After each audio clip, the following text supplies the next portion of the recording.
constantly in a main event match and putting on great matches, and they weren't just like, hey, we're here. I mean, every show for PWA seemed like a can't miss show, and we were talking on some of the other shoots that it's not a draw of I got to see this guy or I got to see that guy. I got to see the PWA because it was a team effort. It was a good package. Yeah, it was a team effort. You actually main evented the Milton Meltdown.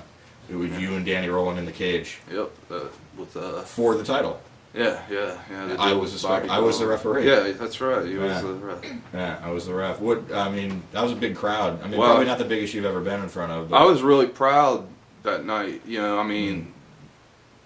You know, we had been working so hard, and we had other promotions trying to tear us down and literally tearing down our posters and crap. And I don't know if they had ever run that building or before that point. Nope.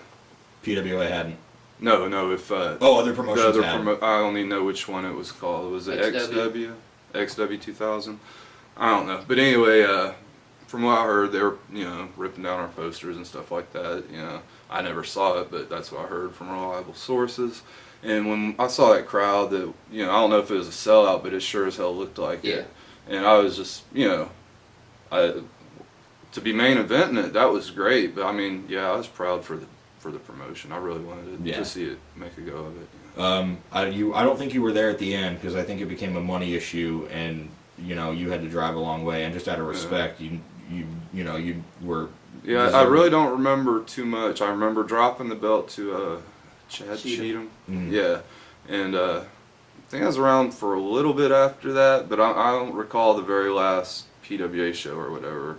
I don't know if I was even there. I think Bobby told the guys who he couldn't afford to just not show up that students and people who lived locally would work it. That's about when we started doing the Foley shows. Yeah, I think you did one show in Foley. You worked Scott Armstrong. I think. Yeah. Okay. I'm such a nerd. That was a good match. Oh, I remember. Wow. Yeah, it was a great match. I mean, it really was, and it was in front of 17 people. Yeah. But it was a fantastic, fantastic match. Yeah, it's like people.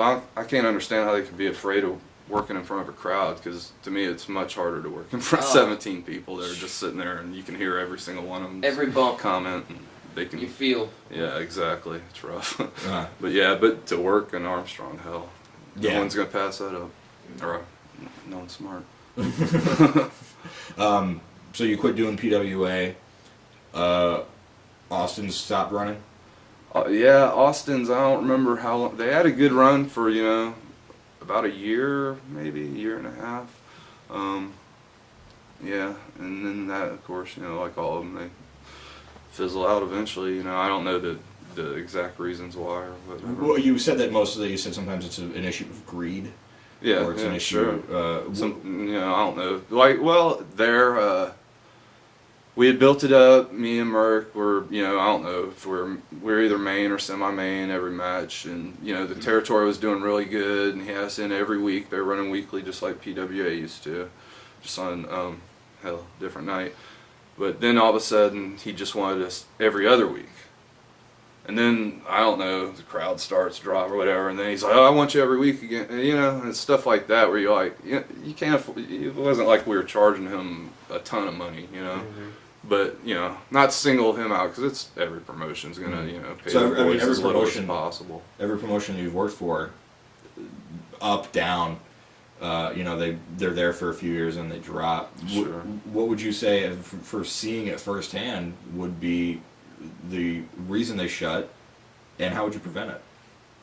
Well, they kept changing bookers, so when you change bookers, they like to bring in their own friends, so then you're shuffling the talent around so much that maybe the longtime fans get turned off, or the new booker isn't doing what they want to see, or there's so many factors that go into it, and there's all of them end up hurting the promotion eventually. Everybody's got either a relative or whatever in the promotion that they're pushing, and that stuff like that causes dissent in the locker room, and but it's every federation, it's in the biz, Sure. You started getting booked with XW 2000. Yeah, in Milton. yeah, and that led to the whole invasion. Yeah, and PWA I think had shut down for probably 2 years at that point. Something like Was that. it that yeah. long? Yeah, maybe. I mean, and That's surprising. I didn't even yeah, think it was that and what long. killed it is the PWA guys, the people who trained in the school, were kind of left with nothing. I mean, because you didn't come from PWA. Guys like Chad Cheatham didn't come from PWA. Guys like Nick Bondage, you know, Yeah. they had other options, but a lot of the guys had a stigma attached to them. Oh, Bobby Dahl, PWA? Yeah. Not in my locker room. Oh, I hear you. The PWA boys. PWA Yeah, boys. yeah. And so they didn't get booked for a while. Yeah. A lot of the Corey Jackson, Red Anderson, Yeah. Cornbread. I mean, Cornbread was getting bookings here and there, but Yeah, I'd see him in XW sometimes. yeah, I mean, Cornbread's a draw. I mean, you know, but Oh, yeah. the guys who work, you know, who and I love Cornbread, but you know, he'll tell you he's not the greatest worker. Yeah. So how did you hear about the idea for the PWA invasion, and what were your thoughts on it? Well, I think I was already working there Yeah, you were. before the whole invasion gimmick came up, and then I pushed hard for it. Hell, who was booking there? It was Fury. Fury. Was it? Okay. Yeah, because, you know, I don't know, you need as many, and we did the big turn on Tommy Mercury, my partner, you know, whatever. So, you know, I just thought it would make a big impact if I, you know, joined the PWA side. I don't know if it'd give them more credibility or whatever. Well, but yeah, I that just thought absolutely that, was the idea. you know, I think that was the height of the angle myself. Well, when was you had, his turn. when you had three guys who hadn't worked in 2 years, and Jerry, who was coming off of an injury, yeah, bad news. you needed a main event credibility. Yeah. And that was the whole idea, and plus the fact that you were a former champ. But Yeah. did you actually see the initial setup for the angle where Steve Fury got jumped ringside? Yeah. What were your And thoughts on that? I thought it's great, man. I've always, you know, I always thought anytime you could do the invasion or whatever, I mean, it works, you know. If the invading group has to have credibility, though, you know, you have Right. to make it seem legit. You know, a lot of guys end up. Who was I talking to you about that? The whole NWA when Bill Watts sold the UWF to NWA, and they just buried all the guys from Mid South or UWF, and it's like, man, you have them all under contract. Bring them in as a group and do a big war. You know, hell, you see when they weren't cooperating, WWF and WCW, when they were going head to head, it's just more fans. You know, because each of them had to up their product. You know. Crockett dropped the ball. So I think the same thing happened with XW. I think they dropped the ball because if I don't know if that was the highlight of the angle, but I know after that it didn't seem like they would really put the PWA over like they needed to. I mean, it's your promotion anyway. You can bury them at any time you want, but if you're going to draw money, use it. You know. XW quit running shows. OSW popped up. Yeah. Dirty South Pro Wrestling is going on now. Yeah. They were United Hardcore Pro Wrestling. Yeah. Now it's called Culture Shock. Culture Shock. Don't Okay. skip IWC now.